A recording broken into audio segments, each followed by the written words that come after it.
Hey there, everybody. Welcome back to another exciting episode of Firebase Semi-Live. We are in part 3, I think, of our series, where we are getting notifications from our billing service, and in our case, using a Cloud function to send those to Slack. So I took the code that we wrote in the last episode. I deployed it out, onto production, and why don't we take a look and see how it's doing? So here we are in the Firebase dashboard in my Cloud Functions area, and I'm going to go ahead and just take a closer look at the logs for my receive billing notice function. And looks like, we're getting actual notifications from our actual billing PubSub, which is very nice. And if we go and take a look at what's going on in our Slack channel, we can maybe start to see what the problem is. So basically, our function is doing exactly what we told it to do, which is to take these billing notifications from, our billing service through PubSub and tell our Slack room exactly how much we spent. And the problem, as you can tell, is that it's getting these messages basically every 20 minutes or so, no matter, how much we've spent. And so our alerts are getting flooded with these notifications, and this is just going to be noise. I'm clearly not going to be paying attention anytime there's a new notification in this channel, because I'm just going to be like, well, whatever. It's going to just be telling me that I've spent 0 cents since the last time, and I will probably miss any sort of major updates where it's like, oh, actually, you just spent a whole lot. So the reason this is happening, and I think I mentioned this in the other video, is, these notifications, they're essentially stateless, right? We sort of have no idea of what proceeded in the past, whether we're actually spending more than we, did an hour ago. And if so, whether it's a significant amount, none of that information is really contained in these PubSubs.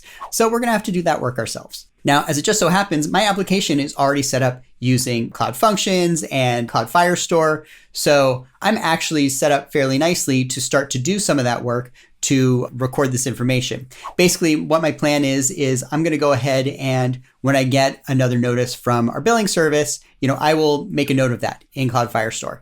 And then when I get a new notification, I can start to compare, whether this actually seems to be a significant delta compared to what I've recorded before. And if it is a significant change, if we're actually spending more money, or it seems to be we're spending a lot of money quickly, then I can share that information through the Slack channel. And then these alerts will be much more useful. So let's look into doing that. So let's see here. Actually, you know what? I'm not going to work in production Cloud Firestore yet. Remember, I'm doing all this development and testing locally. And I think I can just remember, hopefully it's localhost, is it 5,000? Localhost 4,000. There you go.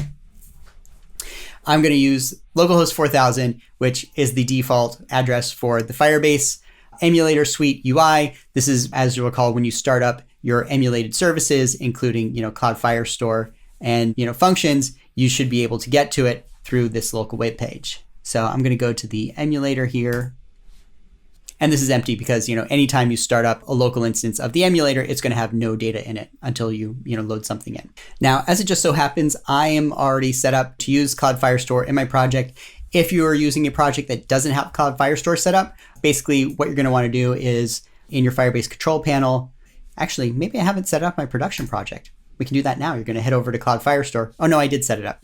That's right, because I'm spending money here. And in here, you'll be able to click a button that says, yes, initialize Cloud Firestore. This is the region I want it in. And then to add it to our local command line, if you haven't done this, you could do, Firebase init Firestore, and this will sort of get Cloud Firestore set up and working locally in your project directory. If you haven't done that already, in my case, it looks like I already have. And then I believe you would do, hold on, Firebase help. Firebase setup emulators Firestore, which I think is what you would need to download the Firestore emulator and have that working and running if you were to call, Firebase emulators start. This is if you haven't already set up Cloud Firestore in your project. Chances are if you're watching this video, maybe you already have, like I have. And so that's why Cloud Firestore is set up and working over on localhost 4000. So with all that in mind, let's go ahead and let's see. I'm going to start a collection and I'm going to call it private. And then in here, I'm going to create a document called billing info. And in here, this will probably have some fields For now, let's just keep last reported cost. And let's set that to a number. And, let's just say it's like 20 cents. That's pretty good.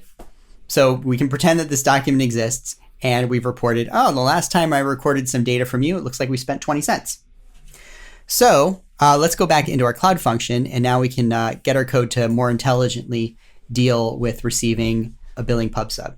So I think what we want to do is, let's think about this. So we want to grab our most recent recorded cost from Cloud Firestore. And then we'll compare what we have to what we had before. And then, if it's more than a certain amount, then we can send a Slack channel, send a Slack message, and also update our document in Cloud Firestore. All right, I think that'll make sense. So let's see here. We're going to grab our most recent recorded costs from Cloud Firestore, and I will do that by, let's see.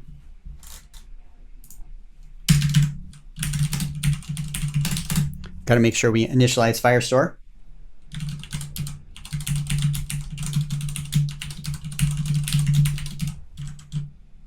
All right, I need to import the admin SDK.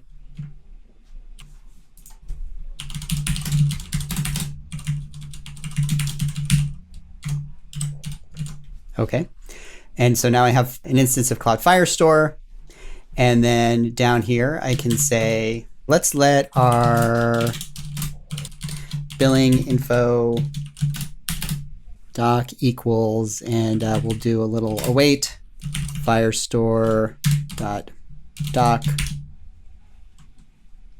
Wait a minute. Oh, I'm like, why is autocomplete not working? Because I misspelled Firestore. Good job there, Todd. All right.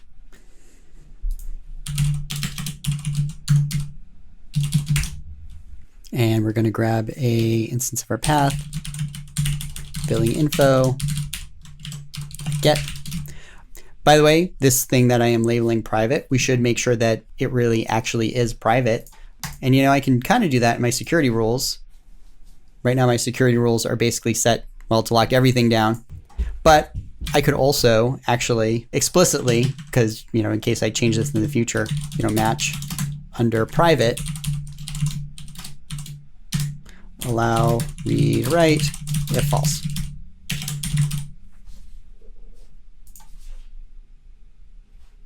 There we go. And this is fine, right? This basically means that no client is allowed to read or write to anything in my, private, sorry, I did that wrong. It should be private / doc. Or you know what? Let's just make it, just in case I end up adding sub collections in there. There we go. So yeah, basically what I'm doing is, I'm basically saying nobody can read or write anything in my private collection. And that's fine, right? Because Cloud functions don't have to listen to security rules. They're allowed to circumvent security rules because they are being run in a server environment that we can trust, and they're not clients running around in the wild. All right, so going back to our code here. So we're going to grab that billing info from our private collection. And then, well, let's check and see. If billing info doc exists, then let's just say previous billing info equals billing info doc dot data. Then let's see here. So what we'll do is let's also actually grab the amount that we've spent. We'll call it spent so far. And this will equal our data.cost amount. So this is what we've spent according to the PubSub notification or the PubSub message that we've gotten. And then we'll take a look, like if spent so far minus previous billing info is less than, like let's just say 1 penny. Well, then we know we can send a Slack message. Let's just dot And what did I call it? Let's go and check our little emulator. Last reported cost. There we go. Why is it complaining? Because this object is possibly undefined, but I don't think it will be because this is in a, hey, if this thing exists clause. So I'm going to just force unwrap it like that. And here we can send a message. Well, this seems to be, generally speaking, what we want to do. I'm going to go ahead and add in some console logging. And then let's just kind of test this and run it and see what happens. So log, you have spent, we'll call it spent so far, compared to, oof, this is kind of a mess. Yeah, I should pull this into a variable.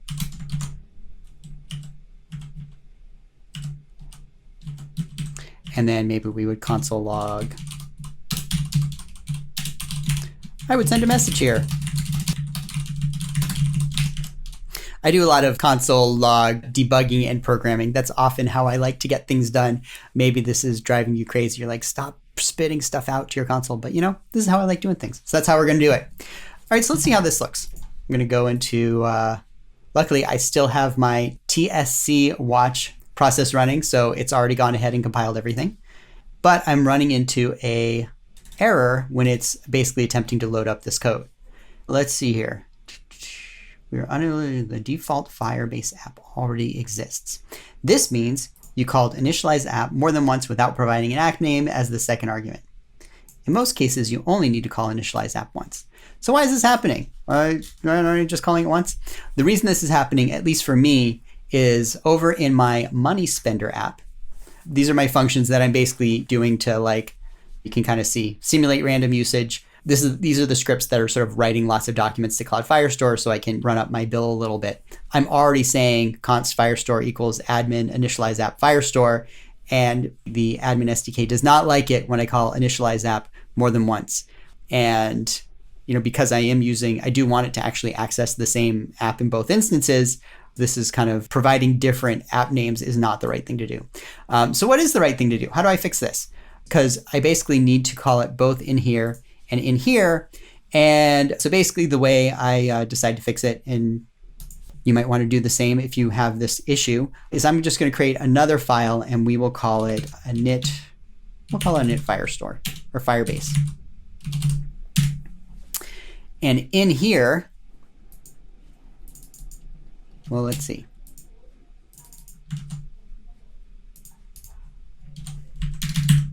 Could I do,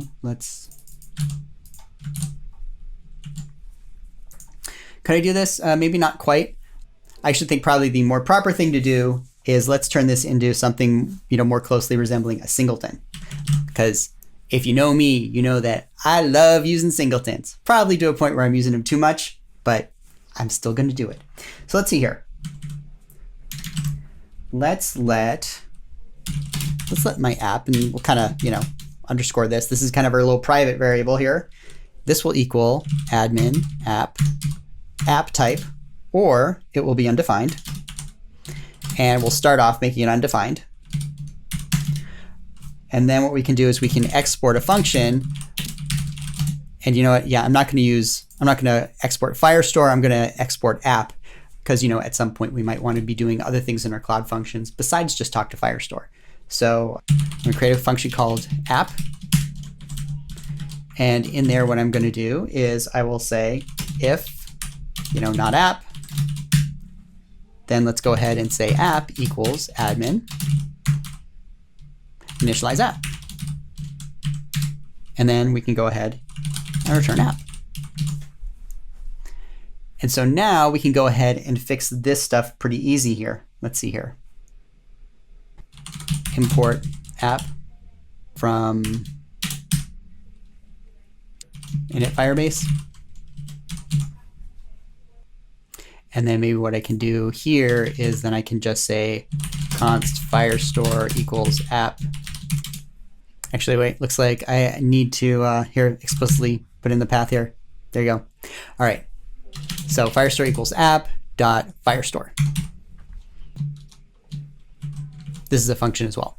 All right, so I'm grabbing my app singleton, calling Firestore on it. And then in return, I'm setting that to my local constant, which is basically the instance of Firestore. Let me go ahead and do the same up here.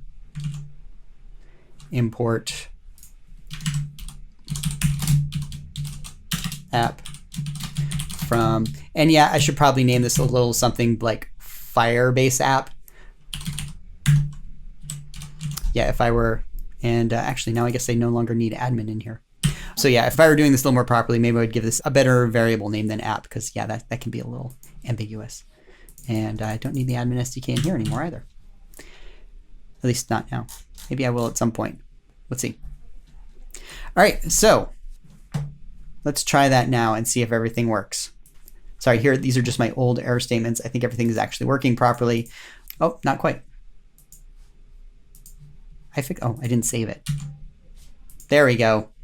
All right. So now I think everything is working properly. So how can we find out? Well, let's test this. So again, according to our emulator speed, we last spent 20 cents. Let me go ahead and bring up that little local curl call again. And we'll set our cost amount here to 22 cents. We'll just run that here, see what happens.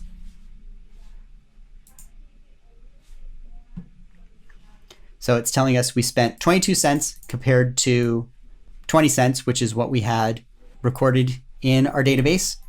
And then it is telling us that it would send a message here. So that seems to be working all right. How about that? All right, let's keep going. All right, first thing we're gonna do, don't like having this hard-coded number in here. Let's just call it billing alert increment, and it will be equal to a penny. And then I think basically what I'm gonna do here is I'm gonna create a little flag. I'm going to create a little send message Boolean that will be equal to false. And I will set a message string equal to the empty string. Because I think along the way we're going to have multiple occasions where we might want to send a message. And so probably just keeping this as a Boolean up here and then, setting it to true later on in here will then let us check down at the bottom and just be like, hey, are we sending a message? Then great, we'll do it. And we'll send the message string as our Slack message. I think that'll just make it a little easier to sort of deal with all of our if-then logic as we go. So send message equals true. So we've decided, okay, this is greater than our billing alert increment. We probably want to send a message on this. And so our message string will actually be, let's just say you have now spent so far.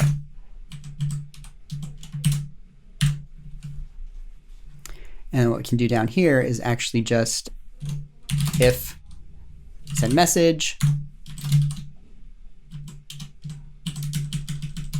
Sorry, I'm sure there's a smarter way. There we go. We'll return that, and our text will actually now be message string. All right, that's looking pretty good. Not all code paths return a value. Aha!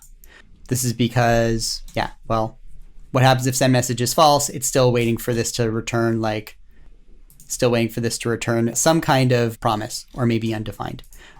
So, will it work if I say return null, or should I say return promise.resolve? I guess return null works. All right.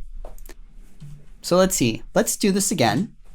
So once again, I'm going to say, hey, we've now spent 22 cents.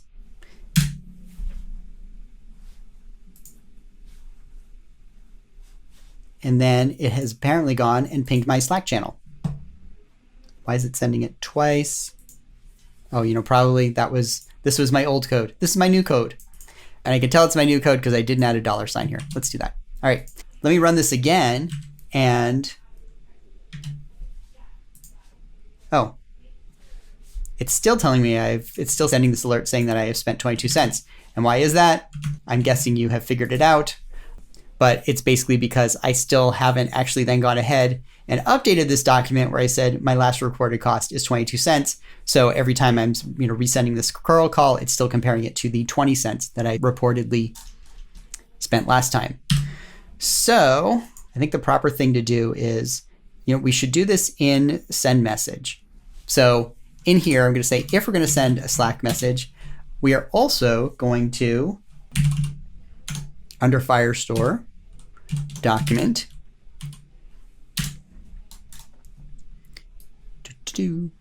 I should pull this out into a constant.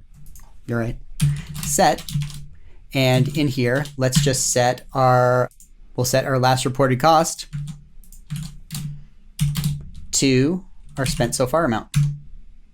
Oh yeah, right. This is also a promise. And so, well, let's see.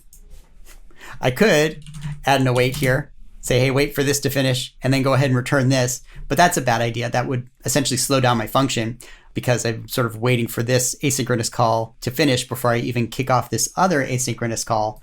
So the right thing to do is, since both of these are promises, I'm going to go ahead and we'll let our promises equal,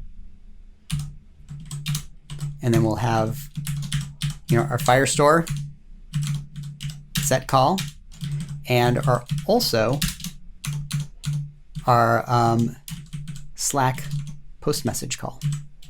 So these are now both kept in this array of promises.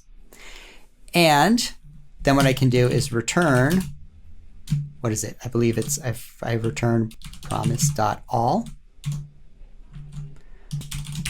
promises. Will that work? Yeah, it's funny. I actually don't, yeah, it's funny. I actually don't know why this isn't working. What happens if I just did return promise.all and just passed in this array directly?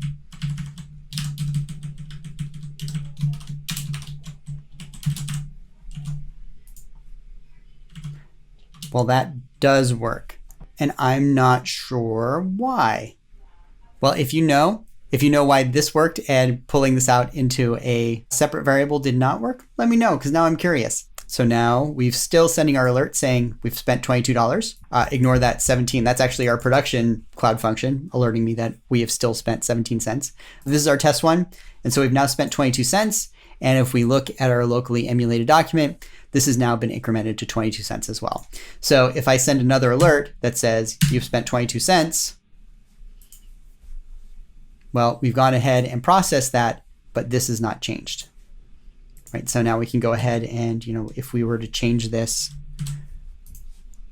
if we were now to change this to 25 cents, then that will have incremented. And again, I call 25 again, and that won't have changed. If I were to change it to 24, which I don't quite know how that would happen, but let's say I do, yeah, that wouldn't reflect anything either. So there you go. I think we're probably at a decent stopping point. We've gone ahead and made a smarter cloud function that now talks to Cloud Firestore. We store, how much we have spent in the past, and then we will send an alert and update that document if, our new amount is greater than that certain, than that threshold. So yay, making some nice progress. In the next series or the next video in this series, I'm going to go ahead and maybe add in a few more alerts, like do some things like if we're spending sort of too much in a certain time period, or if our projected amount is going to be too high, well, we'll do some sort of smarter things like that. I'm also going to do a little bit of refactoring here and there. So refactoring, always exciting. Stay tuned for that, and I will see you in the next video.